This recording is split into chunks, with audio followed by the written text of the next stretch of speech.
guys.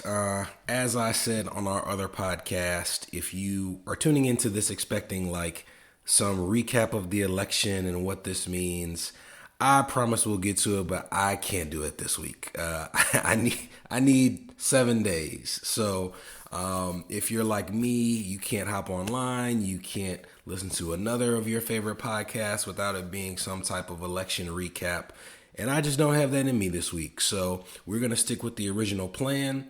We're going to release part 2 of our series with Danny Andrews, where he shares some really good tips on how to advance your career and negotiate as a high income earner. So I would just ask that you be like me and take a break from it for 7 days. Listen to this podcast, watch a romantic comedy, go get some lunch at your favorite restaurant, and just decompress for a little bit. I hope you enjoy this episode. We'll get into the nuts and bolts of what's to come in the weeks ahead.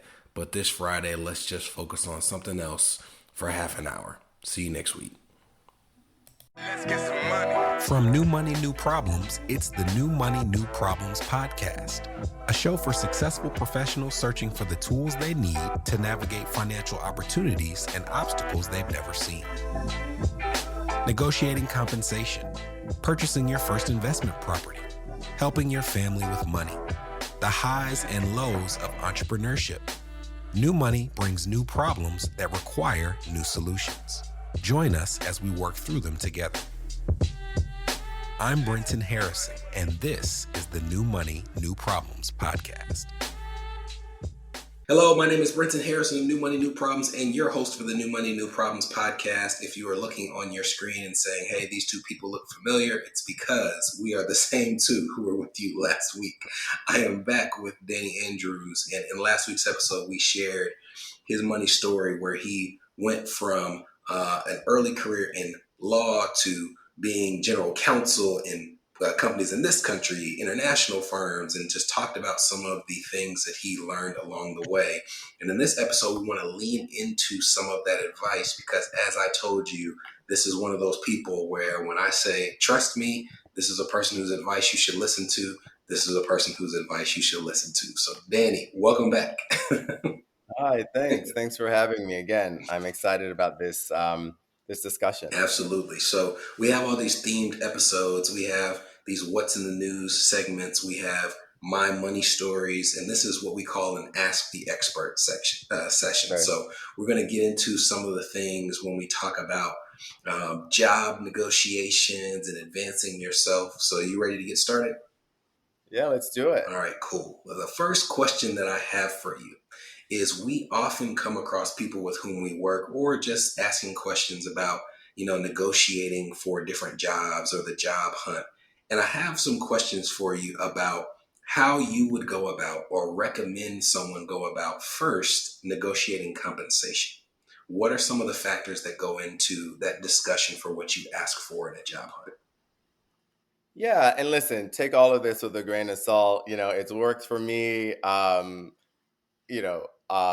more often than not. But I think data is critical, right? And so I think when you're going into a situation where you're asking someone for something, specifically money, right? I think you want to have some data to support why it is that you think you should get this money, right? This amount of money or whatever the thing is. And so I tend to do like some market research, right? Kind of seeing what are similar jobs. And there are plenty of sites out there, whether it's, Glassdoor or, and the like, where you can go out and kind of see like what are people in this title, this career band, what are they making? What are the perks? Like, I would look at that. I would look at other job descriptions for jobs that are similar, right? And see like what compensation they're quoting, right, in the job description, because I think that can help you, and particularly if it's a similarly situated gig and a similarly situated industry,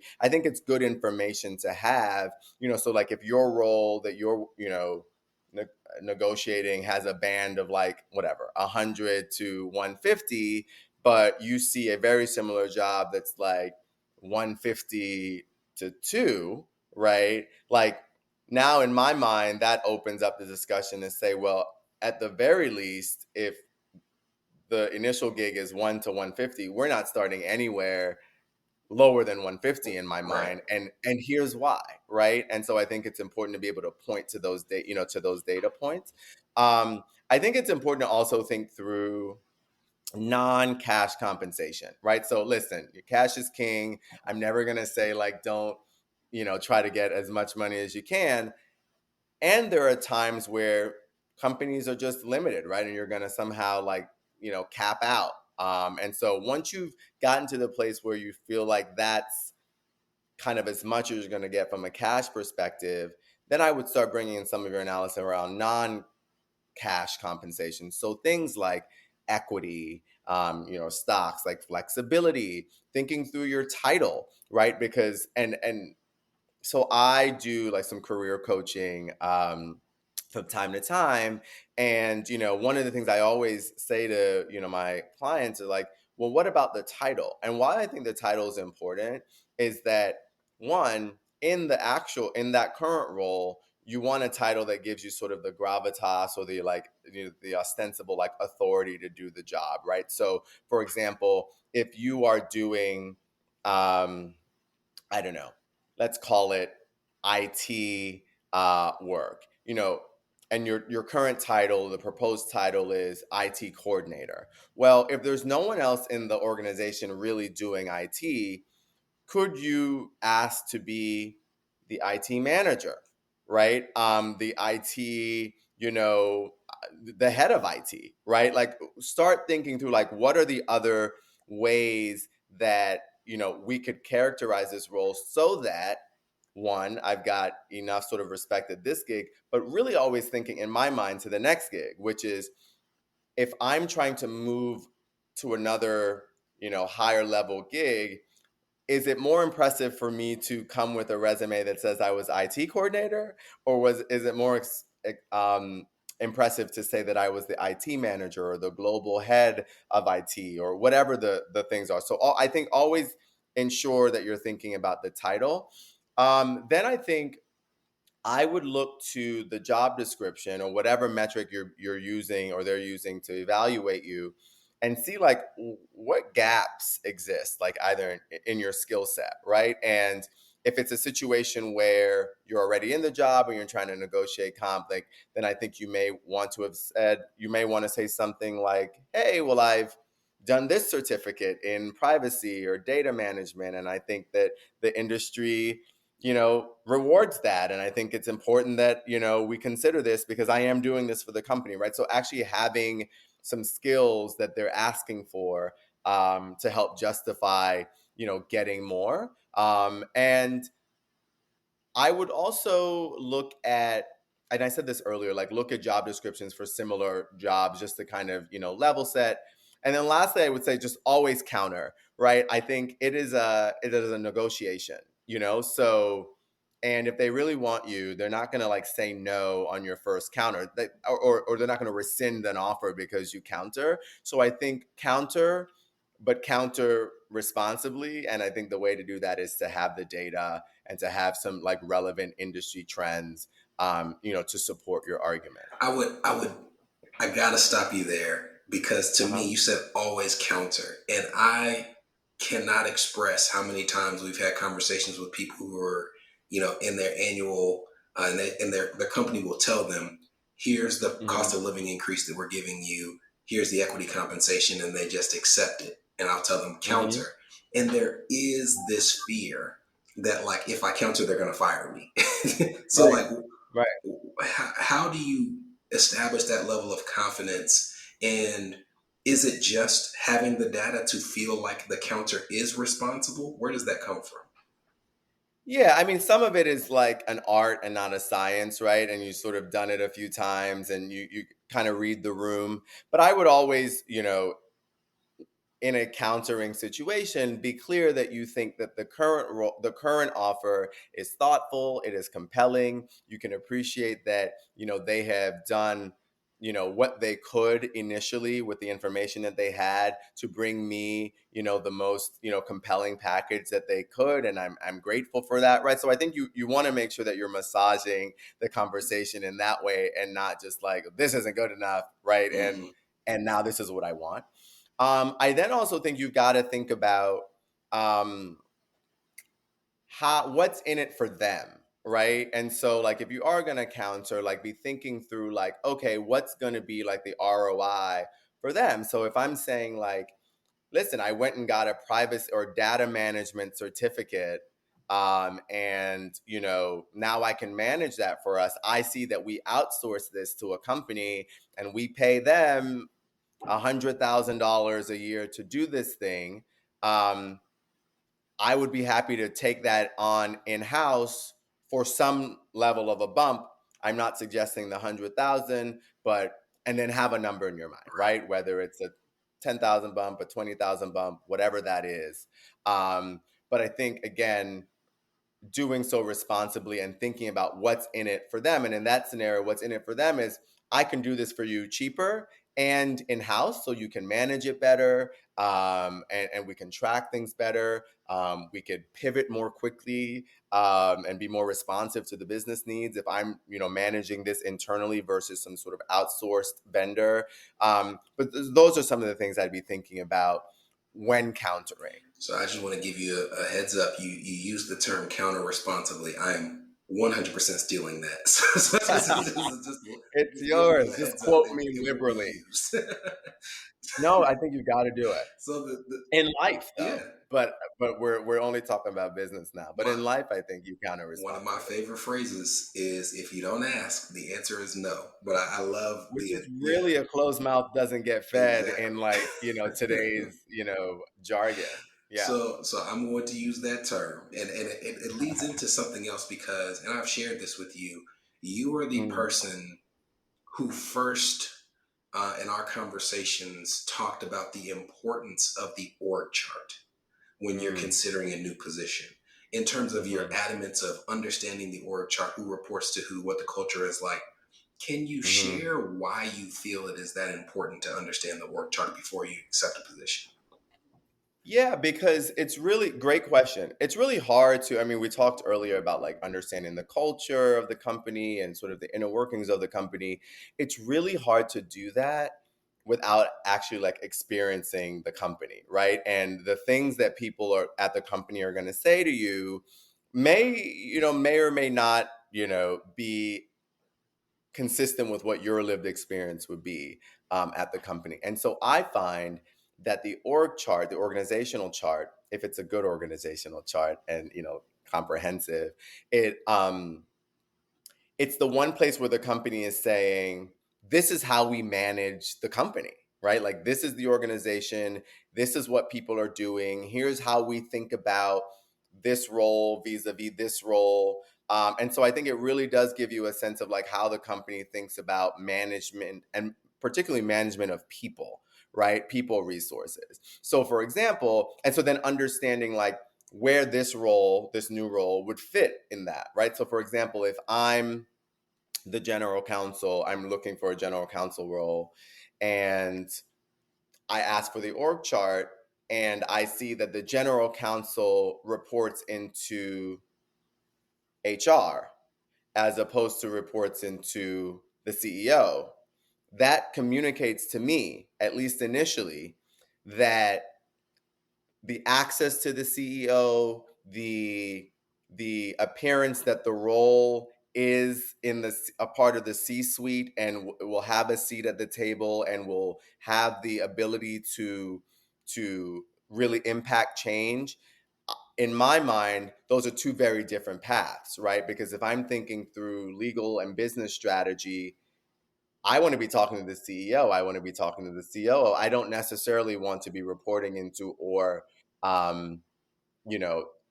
directly to the HR person who might not fully understand what we're talking about. So I think that can help sort of communicate like how the company thinks about this role, right? And that might be important.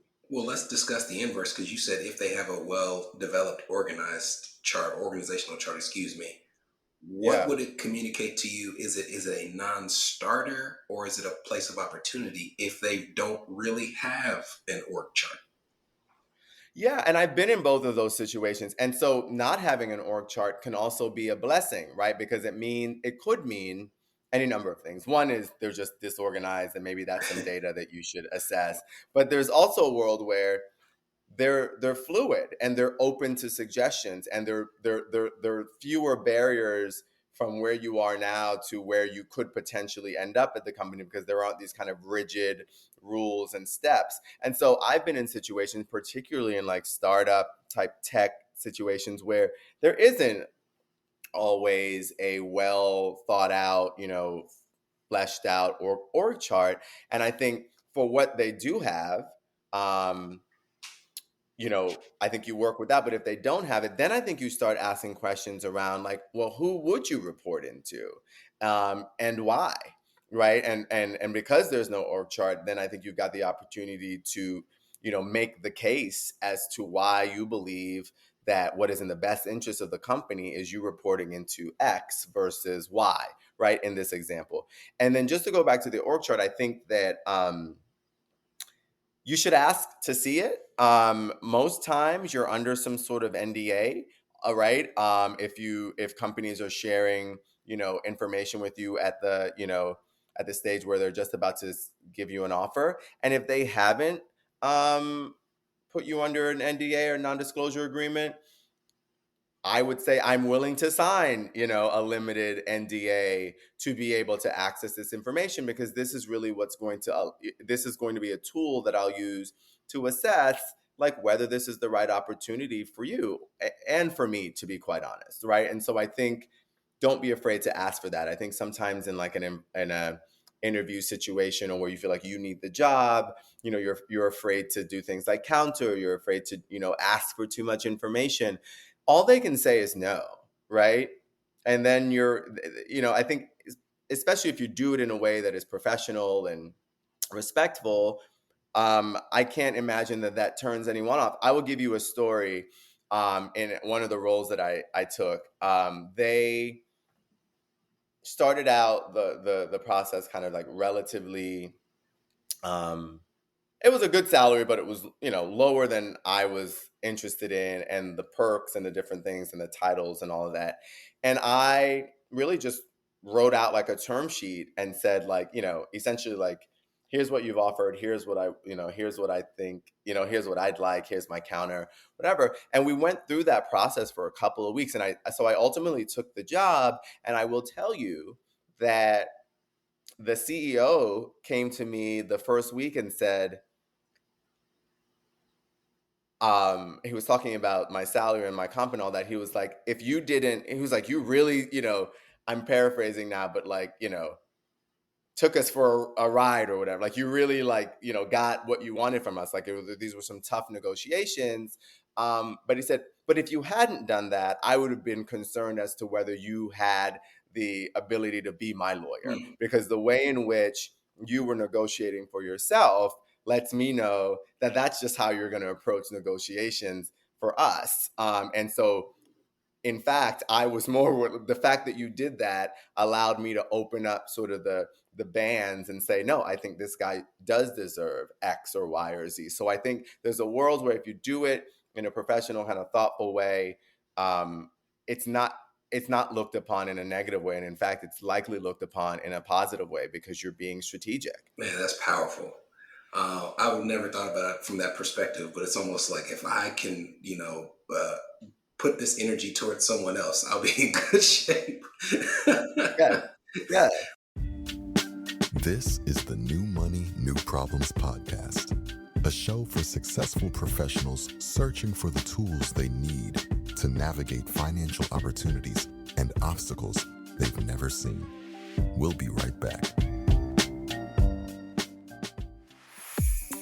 Are you wondering what new money problems you might be overlooking in your financial life? If so, we've got great news. We've crafted the New Money, New Problems Gap Finder to identify potential weaknesses in your finances in areas ranging from budgeting, investments, insurance, and even the threat your extended family's finances could pose to your household. Please head to newmoneynewproblems.com/gapfinder to complete it today. Again, that's newmoneynewproblems.com/gapfinder to take the assessment.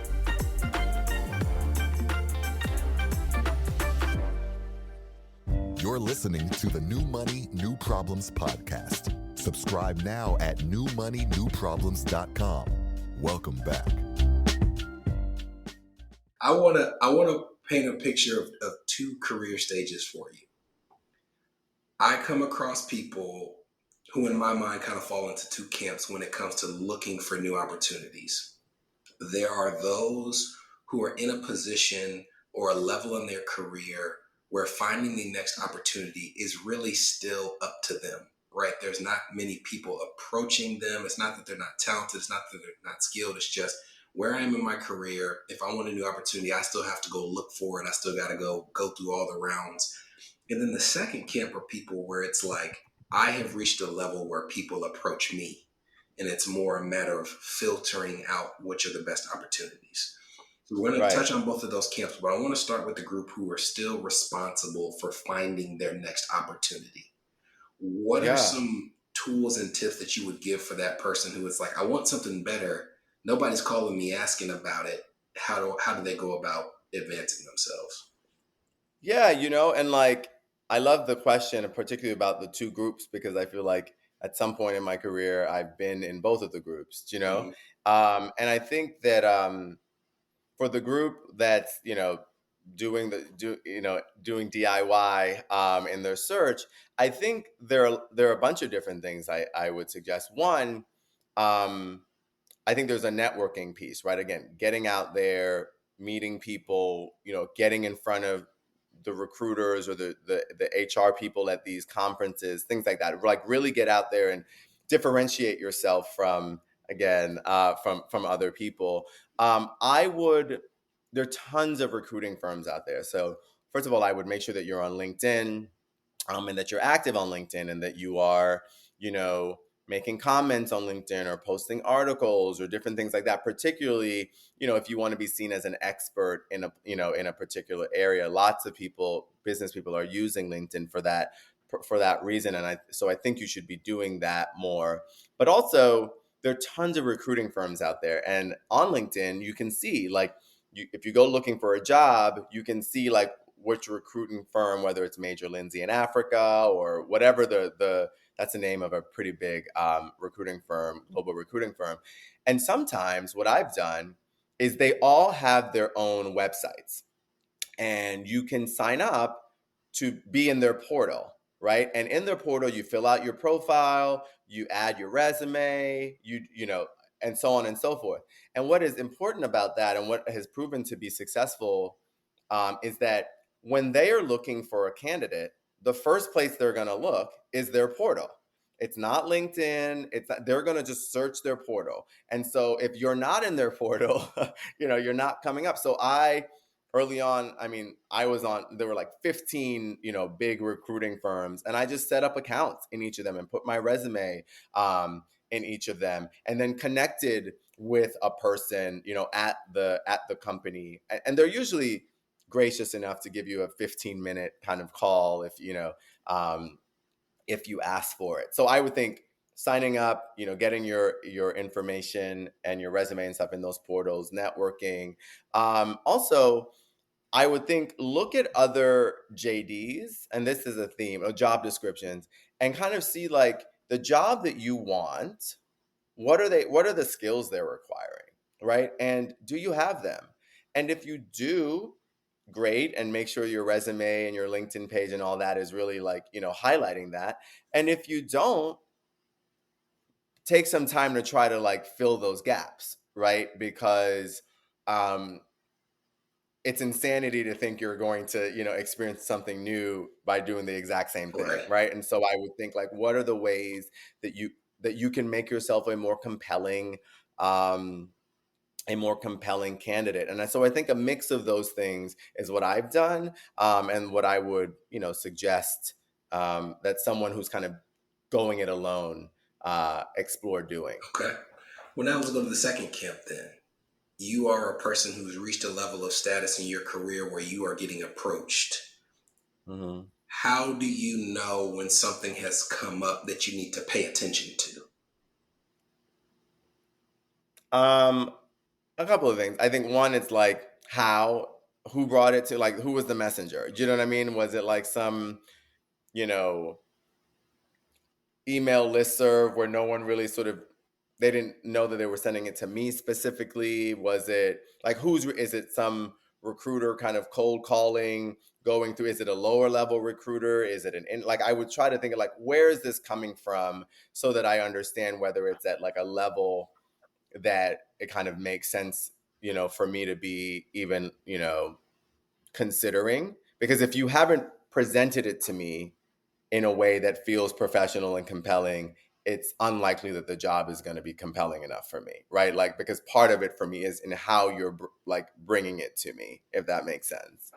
And then I think one of the things I've been doing is like, I have a list. I have like a must-haves list, and the cool thing about that is that in this scenario, if you've already got a job, right, then if you don't get this job, then it's, you can still pay your bills, right? And so what I do is like, I ask for the things that I want, right? And I'm upfront about it, right? Where instead of maybe doing it on the back end strategically, where I think, well, I'll ask for this after I feel like they really want me, right? I think in the scenario where I am being approached by people and wanting to see if it's worth it, I just ask for what I want. I want to understand what comp is. I want to understand location and flexibility. I want to understand, is there money for like speaking engagements and different things? I want to understand, do I have a team? Will I have the budget to build a team?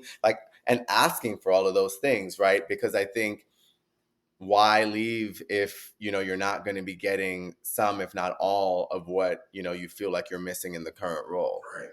And I tend to find, what I have tended to find, and this goes back to the negotiation, very rarely have I been in a situation, if at all, where I've asked for something and someone said no. Right. That doesn't mean that they give me a full yes. Do you know what I mean? But I'd like to say, that like anything, north of a no is a yes. Do you know what I mean? So like, okay, so we're moving the ball forward. These are incremental wins, right? So maybe I don't get, whatever, $100,000. This sounds so tone deaf in a way. $100,000 signing bonus, but do they give me a $20,000 signing bonus and help me with relocation expenses, right? So I think, really kind of ask for what you want. And again, do it in a way that's thoughtful, where you're thinking about what's in the best interest of the company as well as me. And try to get as much as you can, in my mind. In that scenario, the scenario where you don't need the job and people are coming after you, I think you should just make sure that the next thing captures more of the things that you want in your like life work balance than you have currently. This is the final topic I have for you. And it's another area. I don't like the term give people their flowers.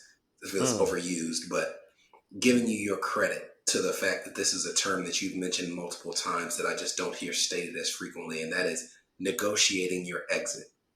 Most of the time when I deal with people in corporate America, they are negotiating for their new job. Once they have it, they go tell their employer, hey, I'm required to give you 30 days notice. Here's my 30 days, or 60 days. Here's my 60 days. Right. What does it mean to negotiate an exit with your current employer, and how does that look? Yeah. So I think there are a couple of things, right? You can do it on the front end, right? Or you can do it on the back end, right? On the front end, and first of all, it's not always possible, right? So if you're giving your notice, that may be it, right? And you're going to get whatever, money you're entitled to for the notice period. But in the world, I like to think that all things are possible and that all things are negotiable. And so in my, for example, compensation agreement on the front end, right, where you have the ability to do this, I would build in some sort of payment scheme if you're terminated before a certain period of time, right? Or if you're terminated without cause, right? Like things like that, where it's like, if I'm terminated without cost, I'm entitled to payment for X period of time, or whatever those things are. I think also negotiate,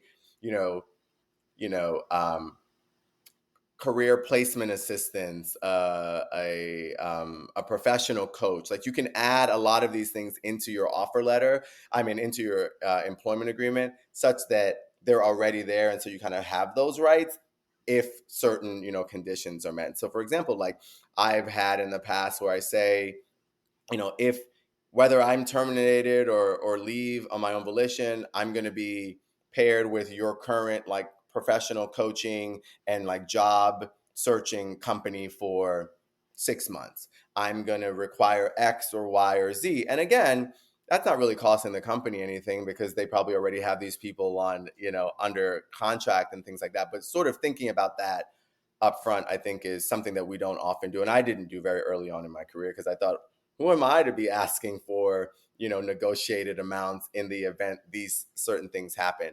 And then on the back end, I think it depends on the situation, right? Like, is there a world where either they're requiring you to not, like work for competitors, or is there a world where you're leaving because the company is engaging in behavior that you think is either unlawful or unreasonable or whatever, just doesn't fit with the way in which you want to run your life? Um, or you may have claims against the company, whether it's discrimination claims or sexual harassment claims, you name it, right?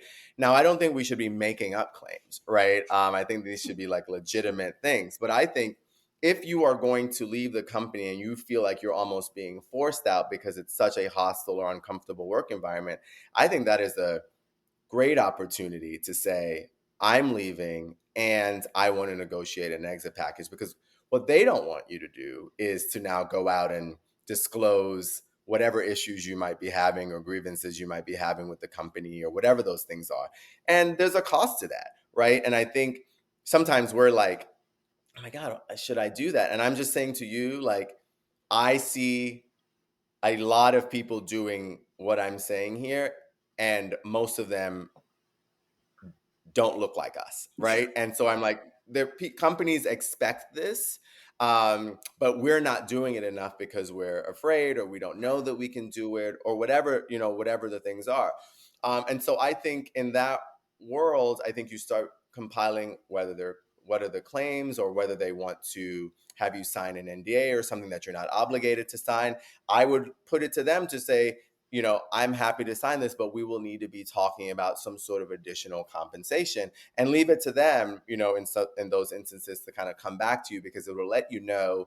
They might come back and be like, there's no way, right? Or they may come back and say, we've thought about this, we think it's X. And if they come back and they say, we thought about this and we think this is X, this to me is a really good, clear indication that they think that there's something here worth paying for. Right. And so now the negotiations begin, right? And so we go back to always counter, right? So we're thinking through like, okay, this is what you've proposed, but here are some other data points I think that are not considered or somehow incorporated into this offer. So I think negotiating your exit is critical if you can do it, particularly the more senior you are in your career. And part of what, the negotiating your exit also does, it's not always just about money. It's about, how are we going to deal with this publicly? Are we going to say I was terminated? Are we going to say that I left on my own accord? Are we going to do some sort of joint press release? Are we going to make a statement to the whole company? I think you can really navigate and control that narrative in an exit negotiating scenario. That is next level strategy, and it's something that, even if it's something that falls short of like a claim, even just hostile workforce, where I've seen people where it's like, no, you didn't just leave, you left because of this manager, or you left because of this person. So, right. Have that be considered. So that is a tier above what most people do, which is why this is an Ask the Expert series, and this definitely fell to that definition. So, Danny, I want to thank you for your time ×2, and being a guest ×2 on the New Money, New Problems podcast. It was my honor. I'm happy to come back anytime. I hope that my little nuggets that I've learned along my journey have been helpful here. And I don't know how you deal with sharing information, but if there are people your followers or your listeners have questions or want to ask anything kind of directly, I'm conceptually open to that and happy to discuss how to do that in a way that's consistent with how you run your business. Hey, we'll share what you're happy having shared, so we'll figure something out. How about that? Yeah, cool. All right, thank you. Okay, all right, thank you. Take care.